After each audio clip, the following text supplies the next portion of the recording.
inside. Boston going to work. Scores off the backboard. 4 seconds to go. Boston to Hull. Left wing. Fires a three. Good!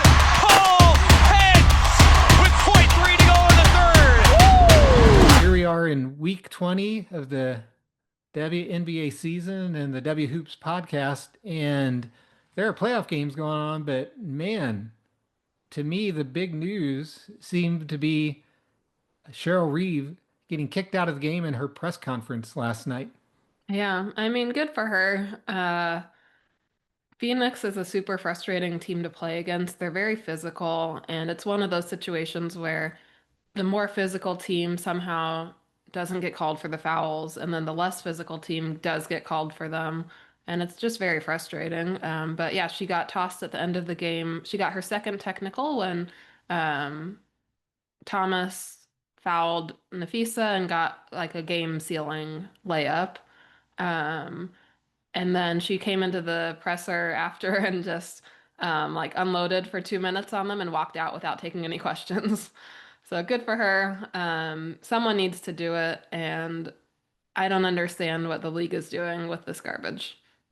Yeah, I don't either. I mean, that to me, we've been talking about this a lot off air and on the podcast, talking about how bad the officiating is. And, I've jokingly said I wish I could be the supervisor of officials and laid out a game plan for what I would do and meeting with officials after the games, going over game tape, talking about the calls that they missed. And it's just like she outright publicly called for a change in the whatever that position's called. I'm going to call it supervisor of officials. I don't know what the technical title is that the WNBA uses, but she outright publicly called for that person to be changed. I Yeah, mean, good, that was good for her. amazing.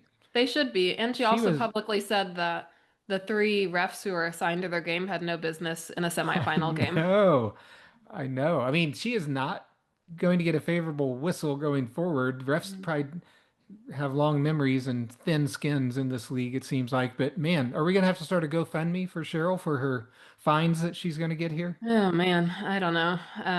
Hopefully Minnesota will back her up. But yeah, it's so bad, and it doesn't make any. I don't understand it. All the like literally all the coaches complain about the officiating. Yeah. It's not as if it's just a couple of teams. Everyone complains about it. It's a problem, and for some reason, there's this idea that it's the WNBA is physical. It's a physical league. And that's a good thing somehow. Um, Basketball is about movement and spacing and shooting and like skill. It's not a rugby match. Yeah. Well, I mean, there's two competing versions of basketball historically. I mean, you can go back to look at 1990s, the New York Knicks or the deep Detroit Pistons against Michael Jordan and the Bulls. And you got these physical teams with less skilled players against the Mhm. Bulls. And I mean, there is a history of that kind of thing, but Yeah. usually, I mean, most fans I know prefer Michael Jordan over Charles Oakley beating up on Michael Jordan or Bill Laimbeer beating up on Michael Jordan. I Yeah, mean, of course. unless you're the fan of that particular team, I mean, everybody likes the beautiful game. Everybody likes spacing. Everybody likes Steph Curry shooting and creating space, or Caitlin Clark shooting and creating space. And that's what fans like. And it Yeah. just makes no sense to me why the WNBA thinks it's a better narrative, it's a better game to allow these physical players just beat up on and impede the movement of skilled basketball players. Yeah, it's really crazy. And like they have a good product, but they're not allowing it to shine because they're letting them get beat up. Um, and like in the past, like I think there's always going to be physical teams. Less skilled teams will always kind Oh, of it's always try been that to way throughout do what they basketball. can. But in the past, like if you go back the last however many years, it's always been pretty basketball that wins in the end. And In you the kind of feel, WNBA, you're talking yeah, in the about. WNBA. And you can live, I feel like you can live with the ugliness and the physical teams because if pretty basketball is winning. Right. Um, so last year, New York, there's questions about that, but they still were playing a pretty style of basketball. The couple years before that, Vegas, skilled players playing a skilled game. Before that, Chicago, super fun, super skilled team in 2021. You go back the next in 2020, 2018, Seattle's playing beautiful basketball. 2019, Washington's playing beautiful basketball. So you go back and the teams that have been winning and had success in the W have been teams playing pretty basketball. And so you live with the teams that are mucking it up because they're not winning. And um, yeah, good was triumphing over evil basketball. But if that's not the case, like if Minnesota loses and it's Vegas in the finals, like that's not a series I want to watch at all. Yeah, I don't either. And the cherry on top of the ice cream sundae of beautiful basketball you're describing there is the Caitlin Clark effect, right? I mean, Caitlin Clark is not a physical defender. Caitlin Clark is somebody who plays with freedom of movement, Hmm. moves the ball, is fast down the court, gets the ball up, takes really fun long distance shots that aren't always the best advised shots maybe, but that's what fans have enjoyed. And it just, I mean, it feels like I think Cheryl Reeve called it malpractice in the press conference. It feels like total malpractice, not only from the officiating side, but from a league management side. Why are you not jumping on the bandwagon of we want freedom of movement? We want people taking long threes. This is what the fans love. All of a sudden, we've got attendance, we've got viewership for beautiful basketball, and what we're going to do is muck it all up with fouls galore. I mean, I have no words. I don't know what to do. I mean, I hope Cheryl Reeve wins the battle here in fighting for what the WNBA stands for the beautiful game, historically what the WNBA has done and how the game has been played. But man, it just makes no sense to me from any No. metric. And I think there's enough people, like if it is a Phoenix Vegas finals, the viewership's going to be garbage for Oh, that. it's going to be garbage. I'm not going to watch a game of it. No. I'm not going to care. I'm just Yeah. not going to, I'm going to Well, start I'll paying care and attention I'll to be college. actively unhappy with whoever wins. I'm not going to care. I mean, if anything, I would, because Jackie Young's from Princeton, Yeah. Of we course, you'd rather have yeah, Vegas we'd win, rather but it have would be, Jackie win. But, yeah. you know, seriously, I'm going to start thinking about college football with IU and college basketball season coming up. That's where my focus is going to start turning. I'm not going to spend a lot of time watching the championship if I watch any of the games, Right. because If Minnesota or Indiana aren't in there, I yeah, think a lot of people are going to tune out. I think so too. And so, man, all I can say is good for Cheryl. Again, she shows why she should have been coach of the year with that. That was a coach of the year performance last night in the press Yeah. conference. That's what She's coaches should probably do. going to come out with a t-shirt under her blazer that you can't read about the refs in the next game. Reffing malpractice, and Right, like but you you'll can't see read it the all, so F and the AL. Yeah. Yeah. yeah. All right. Um, Well, wow. I mean, that was just, I was glad she did it. yeah. Hope Napheesa doesn't have a fracture. I mean, she said Yeah. her shoulder was injured, her leg Yeah, she was said her hurt. shoulder got ripped out and then her ankle or foot or something, but Yeah, I mean, in the replay, it looked like knees banged. I don't know. I mean, it was a foul. It wasn't. There's nothing malicious by Alyssa Thomas. Alyssa Thomas was going for the ball. It was on a that basketball play. play, but it was a. I didn't watch the game. I saw the replay of that, and yeah, there was contact. It should have been called a foul, but that wasn't anything malicious. If there was an injury there, that was anything Right. malicious at all. That was just a And basketball play. but even Becky, I think this week said that she has some assistant coaches from the NBA and they're telling her, man, if this kind of contact was happening in the NBA, there would be fights breaking out all the Oh, time. well, that's what I told you earlier. I don't remember if I told you on the podcast or some other just offline that we were talking about it. And I said, if players treated, until sassy Sophie stepped up and protected Caitlin, I was like, if players treated Steph the way that players treated Caitlin Clark, that Draymond Green would be punching people. You Yeah. know, I mean, there's no doubt there'd be fights. And again, to go back to what Cheryl Reeve said about injuries, how much of the physicality in the league has led to Caitlin Clark just being beat up Right. and, Or you just know, this whole season, you think about how many stars missed time this season. yeah. We Oh, I missed mean, it's like been a, 13 games. John Quell missed a lot of time. Yeah, just a lot of stars out. yeah, and it's just terrible. But I agree. I mean, there would be, if this was going on in the NBA, there would be fights. Guys would be standing up, protecting each other. There would 100% be fisticuffs. And, there's no way Draymond Green would let people treat Steph the way that Caitlin Clark gets treated, or Napheesa gets treated, and I don't know. I mean, I don't want fights in basketball games, but No. the It's like, refs need to police it. does the league want that? Because like that does get clicks. Whenever there's a fight, that's going to be a headline and they will get clicks. But Yeah, I I don't don't know. I don't know, but yeah, I mean, those assistant coaches are right. There would be fights if the physicality in a guy's game, there would be fights. If the Yeah. refs weren't policing it, the guys would start policing it themselves. And Sassy Sophie policed it, but she's injured too. So, I mean, I don't know. They need Cunningham back to police the game, evidently. But all right, well, enough of that. We have had some games, a lot of games this week. Some good, some bad, and some ugly. Um, so starting with the good, game one, upset. Yeah. What a Yeah, game. it That was was a lot of amazing. fun. Kelsey Mitchell, man, she's been so good. And they just had no answer for her the whole night. Um, and yeah, it was just a really good game. They didn't panic. They didn't like lose their cool. They just looked composed. They played well. Bree Turner had a nice little alley-oop at one point, and Boston did a fantastic job guarding Asia. Yeah, she did. She seems to be just do a great job every time she plays Asia. I mean, Asia had a good game too, but generally Boston does a great job on Asia. And Yeah. I mean, you've often said, if Boston would get the same whistle that Asia did, that she'd be a top five player in the league or something. I don't know exactly how you phrased it, but she's a great Yeah. player, She's and she doesn't basically, get. yeah, no, she doesn't get any respect at all on either end of the floor. If she got Asia's whistle, she would basically be Asia, but with a more complete all-around game, I would say. She's such a better passer than Asia.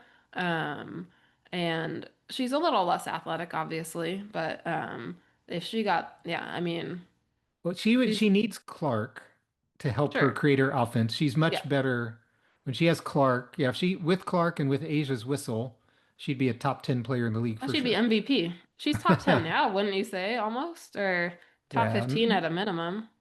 not without Clark. No, I don't You think don't think so? she's a great defender, but yeah, I mean, well, she's doing. I mean, yeah, I mean, she and Kelsey have dragged them into the semifinals, so maybe she is. Yeah, but yeah, I mean, she would she doesn't block shots as well as Asia. Asia's definitely that athleticism. She's better at that skill, but yeah, Boston's a better passer. Arguably, other than the block shots, Boston's just as good a defender as Asia is. Yeah. And yeah, so yeah, I mean, I think that's a good take. I think Boston should get Asia's whistle and get Caitlin back to help her offense. There we go.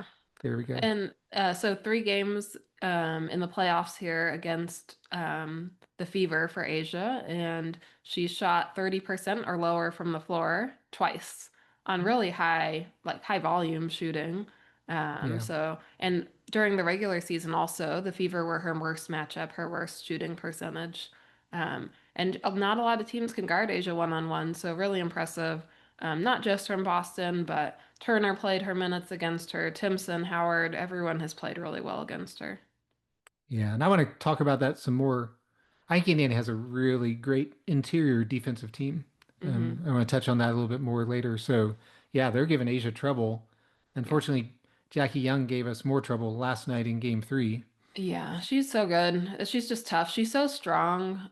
She can just get to wherever she wants. And when she's aggressive, there's not a lot of players in the league that are better than her. The issue is with Jackie that she's not always trying to kill you, but when she decides she wants to kill you, it's over. Yeah. Going back to UConn in the Final Four, Yeah. her senior year, and then And still getting no respect. Everyone I talks. I know mean, obviously, Enrique made an incredible shot and then made another incredible shot in the championship to win that year. But they do not beat UConn if Jackie Young did not have like the a game of her life. huge monster game. And then last night, she carries them. They cannot score. Asia missed, I think, 11 straight shots at one point. Yeah. And the headline on ESPN today is Asia's defense wins the game or whatever. I mean, Jackie Young kept him in the game in the first half. I mean, she just couldn't be stopped. And, there's one play, I don't remember if it was Kelsey on her or Shea Petty, and just kind of drove into the lane and they stopped her dribble, but she just kind of picked up a dribble and realized, oh, I've got this really small defender on me. I can shoot over her with no problem, and just did a little 8 foot jumper or 10 foot jumper. And I mean, there was nothing, we can talk about Indiana's opposite of their interior defense being great. We've got some perimeter defensive problems for the future. But yeah, Jackie was great. I mean, she's an Indiana girl, so it's hard to cheer against her, but I was cheering against her Yeah. this week. Game two, not much to talk about. Except, Odyssey Sim, I'm going to give her a shout out because I was shouting at her last night. But the first two games, she did really well. I mean, she had 17 points in game one and 18 points in game two, and she's done really well. Last night, though, in game three, Odyssey just had a stinker, and I could just, I don't know why, but I could just tell from the get-go, like she was off. And I was saying you got to get her out of there. She's just not playing well. But Who do you go who do you to? go to? Right. Yeah.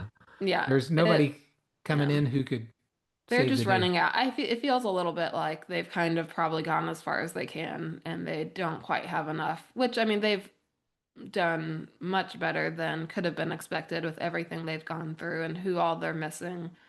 So really, whatever happens, it's a great accomplishment, but it does feel like they're just running out of ways to keep going. And Lexi's dealing with a back issue and still playing really well. She had 5 threes in game two, scored, I think, 15, 16 in game three also. Natasha seems to have a back issue. She hardly played in game three, it felt like.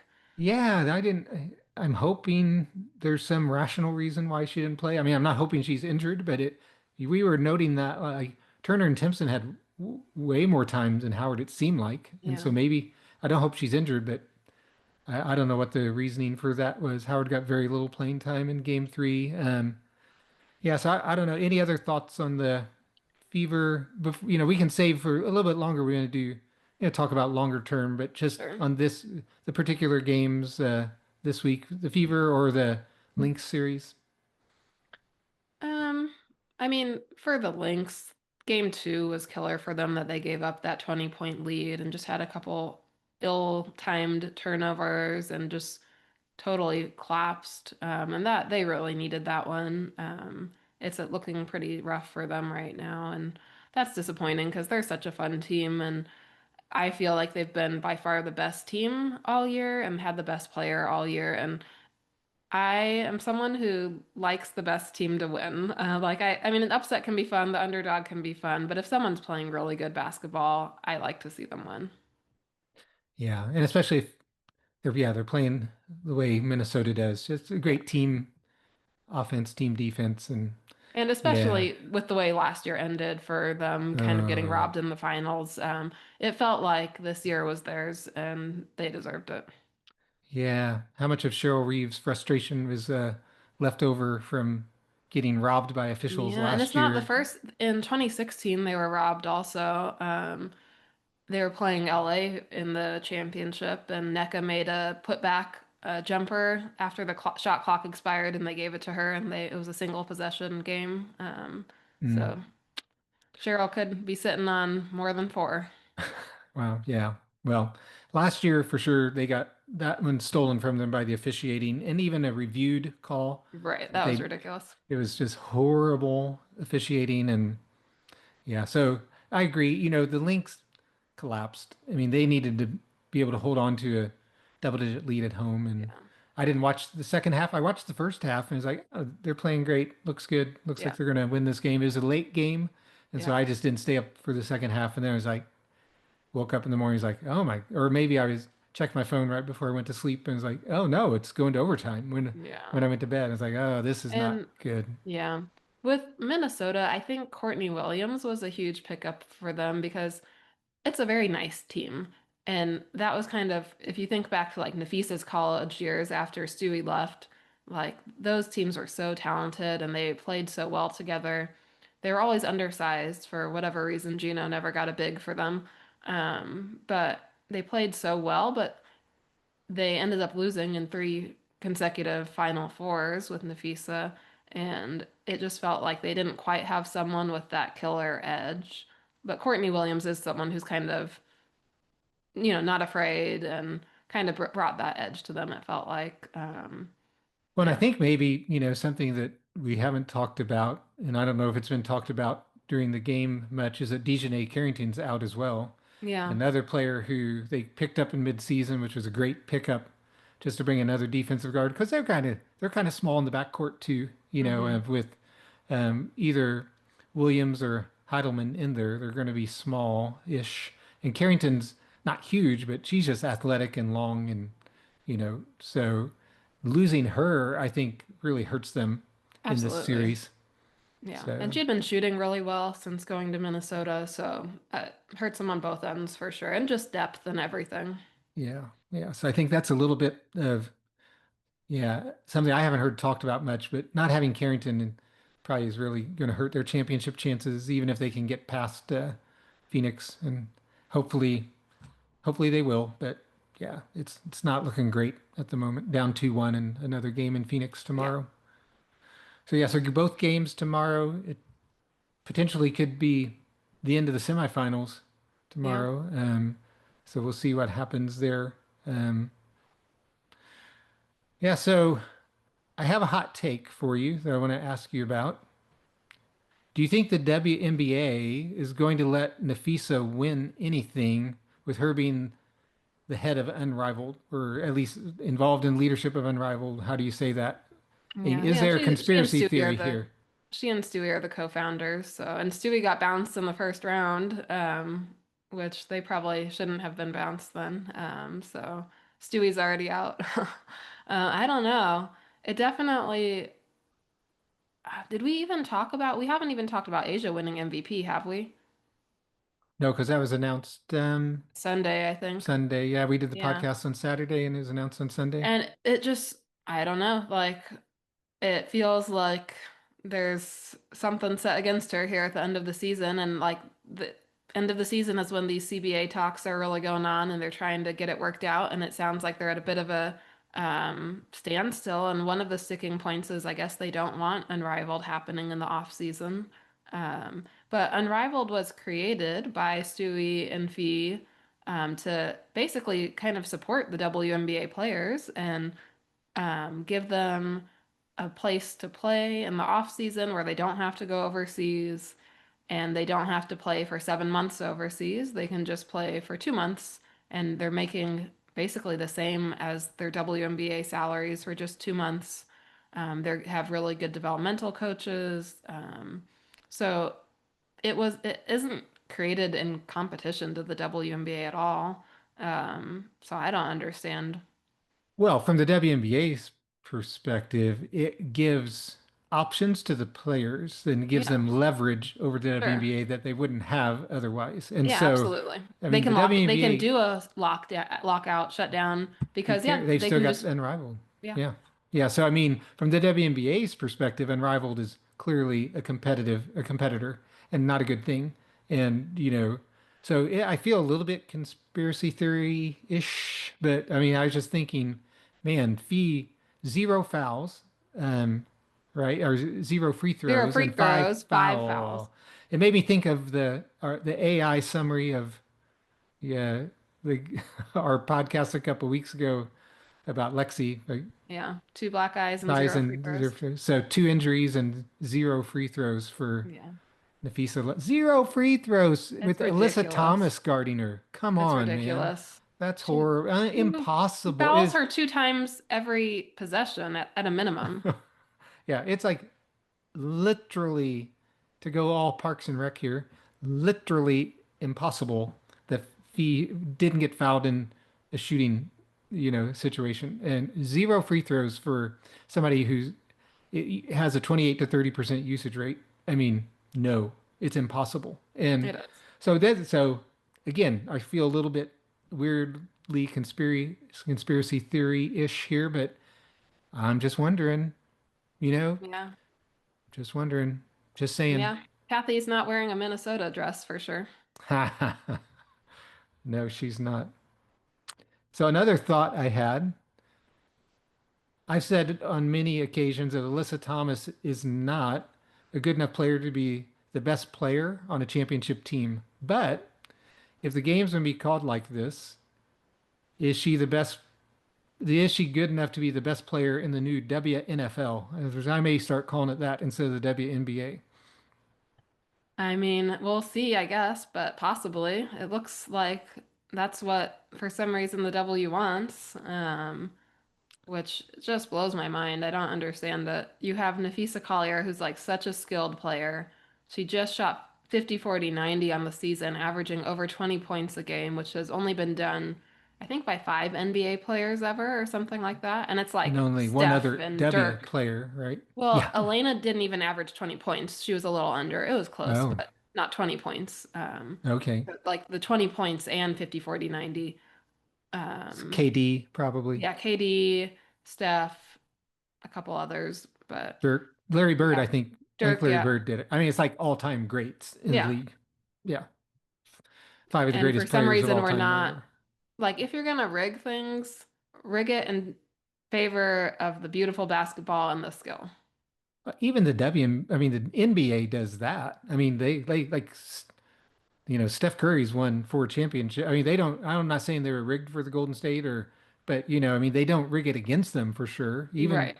Even when the bad boy Pistons, when they had Bill Laimbeer, he was not there. Their best player was Isaiah Thomas, who's a highly skilled, great player. I mean, he's a Hall of Fame level player. So even with that team that, they had somebody who's good enough to be the best player on a championship team playing beautiful Right. basketball. Hmm. And Alyssa Thomas, I mean, again, I want to caveat all this with I understand her shoulder situation is just very crazy in that it's amazing what she does given her shoulder injuries Hmm. is phenomenal. I Yeah. mean, But it feels like she's given a handicap by the officials it because feels she doesn't like have shoulders. it feels like she gets to take advantage of that and she gets to play a pretty physical game more so than anybody else. And I just can't believe that Nafisa had zero free throw attempts with playing against Phoenix and Alyssa Thomas. I mean, the new WNFL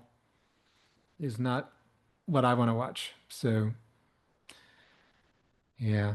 So I don't know. Any other thoughts before we kind of talk about the future of the Indiana Fever? I know it's not quite time to do a post-mortem, but we're getting close to post-mortem on this season. Yeah. I mean, I think we might have talked about this a little bit in the past, but just the coaching. Sandy Brondello was fired, which was pretty surprising. Well, in theory, on paper, they won the championship last year and fired her this year. They did get bounced in the first round, but they fell to a 5 seed due to all the injuries during the season. So they had a tough season, but with the talent they had, especially signing Miesemann, um, I remember when they signed Miesemann, it was like, shoot, it's over for everyone else. Right. But then they weren't even able to make it out of the first round. Um, but if you think to her time at New York, she got they built the super team in 2023.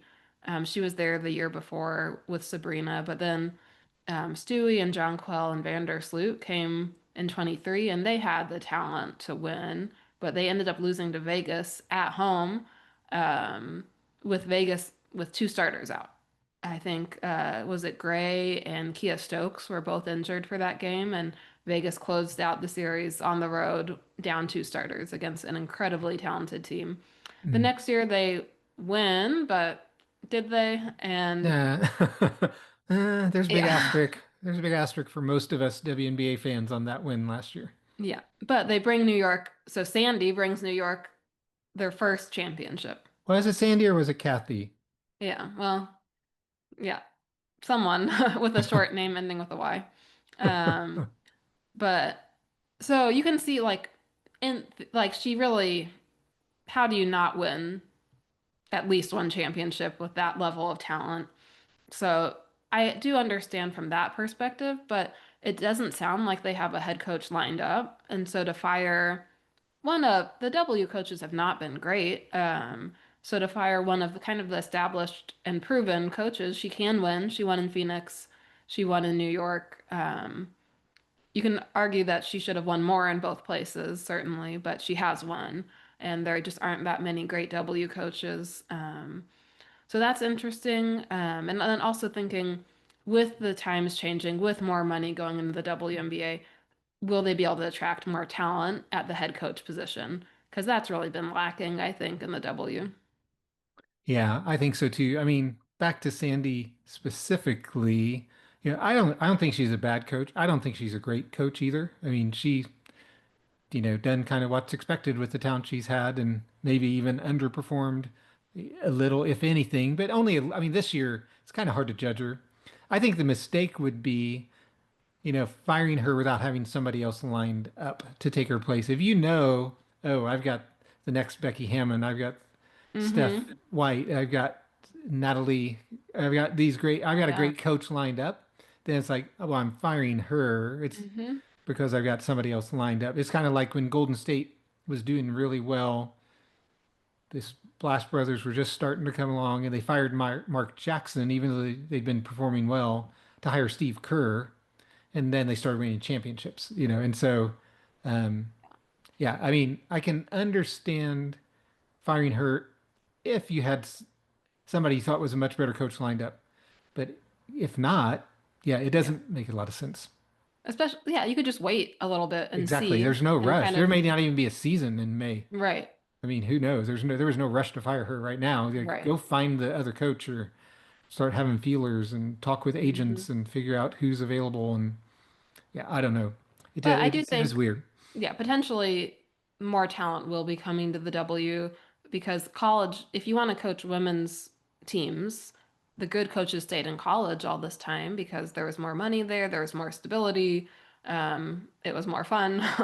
Um, but now with NIL and stuff, I think there are some college coaches who look at it and say, I don't want to be a GM and I don't want to recruit my players to come back every year and I don't want to deal with the money and like the landscape in the college game is changing and the money in the W is changing at the same time. So it's possible that more talent, like Smesco ended up being a pretty good hire, even though they arguably underachieved this year too. Yeah. Yeah. No, that's a good point. Yeah. So that was kind of a interesting move by the Liberty. We'll see if it ends up being a good move or not. So we still have one game left at least tomorrow for the Fever. But what do you think, just long term, with the CBA up in the air, with free agency being crazy this year? I mean, maybe the craziest free agency of any professional sports league in the Yeah. history of the U.S. was almost what, 75% Everyone. of the league being free agents, Yep. unless you're on a rookie contract, you're a free agent Hmm. essentially. I mean, it's probably unprecedented in the history of major sports in the U.S. And um, so there's a lot of uncertainty, except Indiana has two core players on rookie contracts still Yeah. and I sitting think pretty. Indiana is, I think, the best setup for future success. And of course, they'll have to still re-sign people and make some moves, but I think they're set up really well. If we talked about this before, I think, but I think they're the only ones where even one of their top three players is a rookie, and two of their top three players are a rookie on well, not a rookie contract player. Yeah, right. Um, but I don't think any of the other playoff teams even have any rookie contract players who are top three players for them. So to have two and really just have built a good core, I think when they made all the off-season changes with the front office and hiring a new GM and um, getting Steph White in, letting Sides, you could have argued that Sides deserved another year after the progress they made and getting them back to the playoffs for the first time, but going ahead and making that move and trying to win now. So I think they've done a good job, and it seems like they've built a really good culture. It seems like the players really like Steph White. Kelsey Mitchell, after the Atlanta win in the post game, was talking about how she's had five coaches and 8 seasons at Indiana, and it Mm, feels basically was very complimentary of Steph White and felt like it's like the best experience she's had with a coach. So I feel very positive that Kelsey's going to be back. She was the highest paid player in the W this year on a max contract, and I expect that that'll be the case again next year. Lexi, I think, will be back. It seems like she has really good relationships with the team, and her game benefits so much from playing with Caitlin. I don't really see her going anywhere. And then you have Caitlin and Aliyah, who are just like the perfect duo for each other. And you could see them, for the next 10 years, giving teams a really hard time together. So I think that core, those four for sure coming back, really sets up Indiana to do very well. And then you might end up losing some players in free agency. Who knows how the expansion draft is going to work if everyone's a free agent? It doesn't really make sense. Um, but if you can get those four back, keep Timpson, and hopefully re-sign Sophie, and then there's a couple other players you want to re-sign, but if you lose them, you still have a solid core to build around. Yeah, I mean, I think they're really set up well for the future. I think, 6 weeks ago, I was calling for them to start tanking. I figured Caitlin wasn't coming back even, 6 weeks ago or more. And I was calling for them to just punt and give up on the season, but they've definitely overperformed given all the injuries they faced to get to the semifinals. This is Win a going to be, game. yeah, on the road. I mean, to just, it's going to be good experience, good learning experience, good growth for these young Yeah. You players. think about And next year, if they have most of the core back and you're going into the semifinals with Kelsey and Aaliyah, and now you also have Caitlin, and now Sophie's back, and now you have some depth. yeah, That has to give you a lot of confidence to know that you won last year without all of that. yeah, I think so. So one thing I wanted to talk about their future a little bit, and I don't know, maybe this will be an off-season topic we can go in more depth on, but we touched on it briefly. I was just thinking about what before we got on here, the Indiana's defense, and you mentioned how well Indiana's done against Asia, this season and in this playoff series. And really, as I thought about it, like Indiana has great interior defense. When you start with Boston, who's a great defender. Howard, I think, is a great defender. I mean, she's not Yeah, huge former for a defensive four. player of the year, Yeah, she's a Turner, former all all defensive teams team. team. And Timpson's a great defender, long, athletic, good. I mean, she probably needs to learn a little bit more about team concepts of defense, but just as an individual defender, a great defender, right? And then you got Lexi, who is kind of a wing more than a, so kind of on the perimeter, but not really a guard. She is forced to play guard sometimes. And she's really a three, but and so you've got like a solid core of really strong defense and individual players who are just good defenders and smart defenders. And then on the perimeter, if you have right in the current iteration of the Pacers with all the injuries, you got Kelsey Mitchell, who tries really hard, I think. I think she's a smart defender, but she's just short. And you can see when you play against a team like Vegas with two big guards, or you play against Atlanta with Gray and a super quick Although, guard.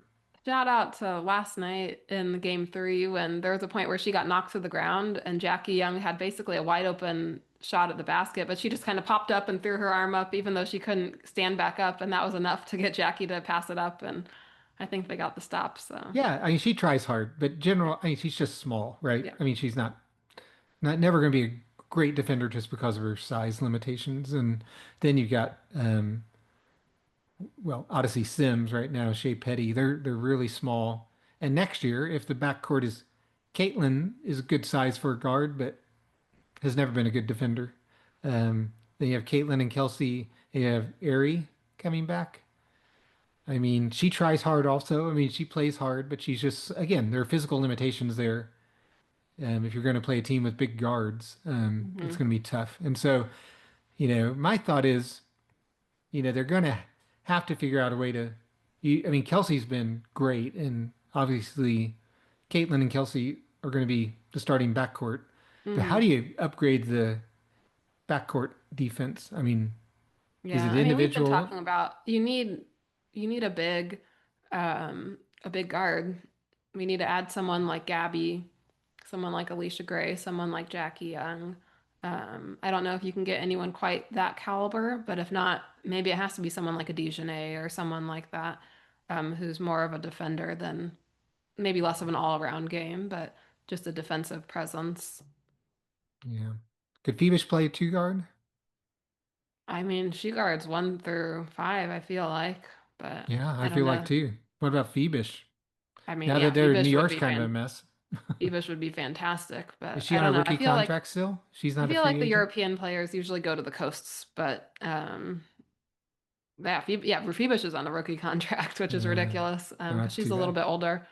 Um, Phoebus would be amazing. I think the dream would be like Gabby or Jackie, but I don't know how likely it is to be able to get them. But Yeah, I think they um, need some upgrade there somehow just to bring somebody in, when I mean, Airy can play some minutes, but um, a little bit of a liability on the defensive end. And you're seeing that in the playoffs, I think, with Vegas just attacking, well, even Atlanta was just attacking the guards, and it wasn't Brittany Griner killing us, it was their guards killing mhm. us.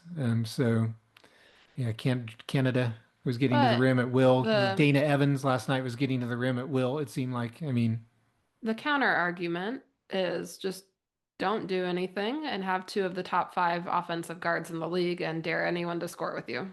yeah, I mean that is the counter argument. When you have good interior defense, you can have a certainly make a case for that. If you've got a good enough interior defense that you can get away with a not great defensive backcourt. But Yeah, you got to win the 3-point shooting and the free throws. And then you can live with getting killed a little bit on the perimeter, yeah, yeah. which is unfortunately likely the path for Indiana.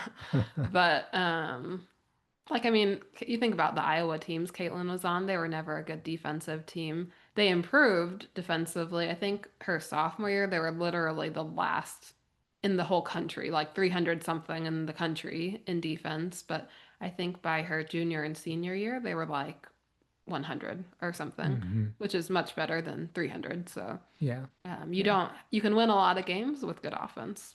You can. You can. Yeah. I mean, they were a top four team in net rating with Caitlin healthy. So Yeah. yeah, you can win that way, but it would be ideally you could get one other Yeah. good defensive guard in there. Just like, I mean, Minnesota brought Dijon wasn't starting, but just to get some significant minutes with a good defensive guard would be Yeah. nice. So, Yeah, for sure.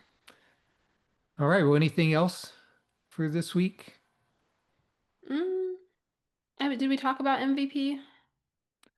We talked to you brought it up that did we talk about it or not? I don't know that we That talked came out about it on that Sunday. much. We didn't go into It's too just, much. it's a little disappointing to me that Napheesa got so few first place votes. What were the I numbers? I don't recall. Do you have that She in? got 21 first place votes out of 72. Wow. So 51 people said um, Asia number one. Wow. Well, that's almost as bad a malpractice as the roughing in the game last night with Yeah, the it's just Lynx. crazy. Like literally, Napheesa won Player of the Month for the Western Conference, which includes Asia and Alyssa Thomas in May, June, and July. And Asia won August. Yeah. Well, is I think we talked about this before the vote. I said it's really going to be just recency bias that would win it for Asia. Like, Hmm. you know, people have super short-term memories and they can only see, oh, Las Vegas won 14 games in a row and Asia played well for the last four played and Nafisa was injured and so we're going to give it to Asia. I mean, I don't know if you looked at the season as a whole and you thought seriously about the season as a whole, the historic like Asia did nothing historic this year. Yeah, she was worse Nafisa than last year. literally did something historic Yeah, for a and basketball player. Asia was worse last than she was last year by every metric, pretty much.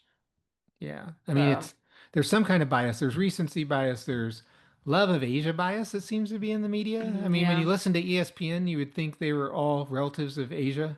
Even yeah, Ryan Rucco last night was talking up Asia more than Jackie. And Jackie won that game for them, not Asia. I mean, Asia didn't start. Asia played good defense, but Indiana would have been winning that game with Asia's good defense if Jackie wasn't scoring because nobody else was scoring. It was Jackie Yeah. was keeping them in that game, and then Asia finally started hitting the shots in inconsequential moments down the stretch when they already Yeah. had a 10-point lead. And Yep. I mean, Asia, yeah, I mean, And I think so 12 people put AT ahead of Collier. So out of 72 people, the majority still didn't think that the missed games for Collier were that significant because they still put her ahead of AT. But yeah. Well, 51 people saying that Asia over Napheesa is just crazy to me. well, it is. I mean, again, I'm repeating myself, but Fee had a historic season. She was 50, 40, 90 on the best team in the league. Exactly. Should have By a been the mile. MVP. Like they locked up the number one seed like 2 weeks before the season ended. Yeah, I mean, she was clearly had the best season. She was clearly the most valuable player. I mean, we talked about it some last week, I think. Like how many all-stars, all NBA level players, Olympians is Asia play with, right? Hmm. Versus, And somehow the narrative is that Asia has no help. She literally has there's four Olympians on the Aces, and all four of them were on the 2024 Olympics. It's not like, oh, these old washed up players who haven't played in years. right? Yeah, Yeah, Jackie Young's in her prime. Gray's a little past her prime she probably, is. and Jewel Lloyd seems to be not playing like she's in her prime, but age-wise, she's not past her prime. She's just not. She didn't have a great season this year, but Yeah. I mean, they've got again, if you go player by player, position by position, if you threw the Minnesota Lynx players and the Las Vegas Aces players into a draft, an expansion draft, I guarantee you that the Aces would probably have four of the top five players taken in that expansion draft. Yeah, I think so. I mean, it would go probably Asia, then Napheesa, then Hmm. Jackie, Jackie. then I mean, we're And not. Chelsea, then yeah, I don't know. Yeah, I mean, I don't, but I mean, it's something like that, right? I mean, Yeah. there's no way that Asia has a weaker supporting cast than Napheesa does, and Napheesa. And I don't want to say she has a weak supporting cast because they play great as a team. They Hmm. play roles. They're superstars in their role, as Yeah. somebody talked about. And so, yeah, I don't know. I'm just the WNBA's from Kathy wearing the New York dress and the ref stealing that game and making that ridiculous, not in legal guarding position call on the review of a clearly clean defensive play, to this year and the officiating, all the injuries are just going up and up in the WNBA. And yeah, I'm just a little bit disappointed Ready in, for college basketball, yeah. But one more game still. I mean, at least. in theory, the Fever could win tomorrow. In theory, the Yeah. Lynx could win tomorrow. The crowd And got into it a couple times for the Fever, and they were so close. They just couldn't quite get over it, and the missed free throws hurt them. But I think they could win. yeah, they could definitely win. But it's been a great season. One way or the other, it's been a painful season. It's been a lot of ups and downs, but this team has stayed together. And I think, the Indiana Fever, to circle back to them, you know, they've got a lot to be proud of for what they've done Hmm. this season and a bright future ahead. So Yeah. go Fever tomorrow. We want to see you beat the Aces and push it to game five. All right. Well, I think that's it for the W Hoops podcast today. Everyone, please be sure to subscribe and leave a comment or a review, and we'll see you next week.